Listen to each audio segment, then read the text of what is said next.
എന്തിനാ മോനെ ഒരു കോലാഹലം? അതുകൊണ്ട് നീ രാധികയും കൂട്ടി വേറെ എവിടേക്കെങ്കിലും പൊയ്ക്കോ. കുറച്ചുനാള് നിങ്ങളൊന്നിച്ച് വേറെ എവിടെയെങ്കിലും ജീവിക്കേ.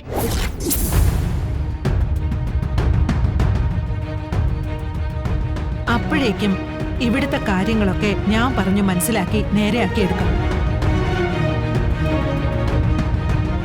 എന്നിട്ട് രണ്ടുപേരും കൂടി ഇങ്ങോട്ട് പോരെ. എന്താ? മുത്തശ്ശി എന്റെ ദൈവമല്ലേ മുത്തശ്ശി? ദൈവം കൽപ്പിച്ച പിന്നെ അതിനെതിരുണ്ടോ? പക്ഷേ എനിക്ക് വിളിച്ചാ കിട്ടുന്ന ദൂരത്ത് വേണം രണ്ടെണ്ണം കൂടി പോവാൻ. പറഞ്ഞ കേട്ടല്ലോ. ഓക്കെ മുത്തശ്ശി. അതെ, ഞാൻ ആദ്യം നമ്മുടെ കക്ഷി ഒന്ന് നേരെയാക്കി എടുക്കട്ടെ. ശരി ശരി. ആ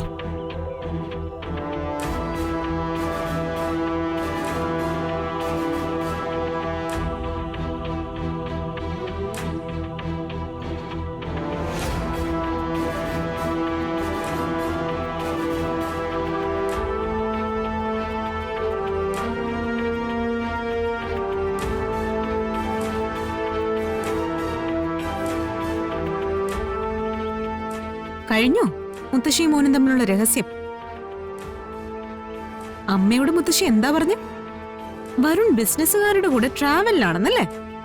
പക്ഷെ യഥാർത്ഥത്തിൽ വരുൺ രാധികയുടെ അടുത്തുണ്ടല്ലേ? ഉണ്ട്. അതുകൊണ്ടെന്താ? സാധാരണ ഒരു കുടുംബത്തിലെ ഏറ്റവും മുതിർന്ന ആളാ ഏറ്റവും അന്തസ്സോടെ പെരുമാറുക. അയ്യോ, അത് ഞാൻ അറിഞ്ഞിരുന്നില്ല മോളെ. അങ്ങനെയായിരുന്നെങ്കിലേ ദേവനാരായണൻ തിരുമേനിയുടെ വീട്ടിൽ ഏറ്റവും അന്തസ്സോടെ പെരുമാറേണ്ടിയിരുന്നത് നിന്റെ മുത്തശ്ശിയായിരുന്നല്ലോ. അങ്ങനെ എന്തെങ്കിലും സുകുമാരി അമ്മയുടെ ഭാഗത്തുനിന്ന് ഉണ്ടായിട്ടുണ്ടോ? എന്റെ മുത്തശ്ശിയെ കുറ്റം പറയണ്ട.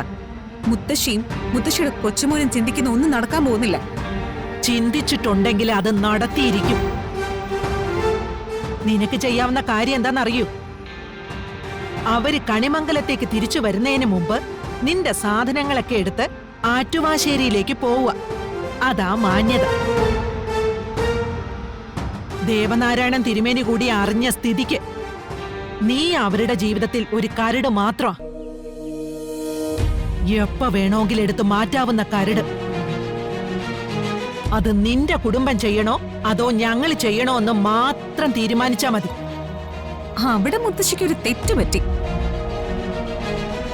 കണിമംഗലത്തിന്റെ അന്തസ്സിന്റെ അഭിമാനത്തിന്റെ ഇടയില് ഈ നാട്ടിലെ നിയമം എന്ന് പറയുന്നൊരു സാധനമുണ്ട്.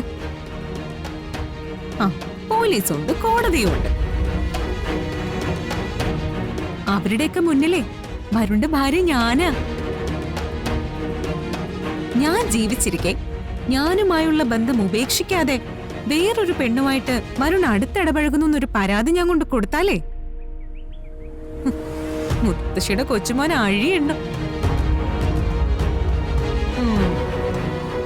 അതിനെ പ്രേരിപ്പിച്ചതിന്റെ പേരിൽ ചിലപ്പോ മുത്തശ്ശിയും കോടതി കയറി ഇറങ്ങേണ്ടി വരും.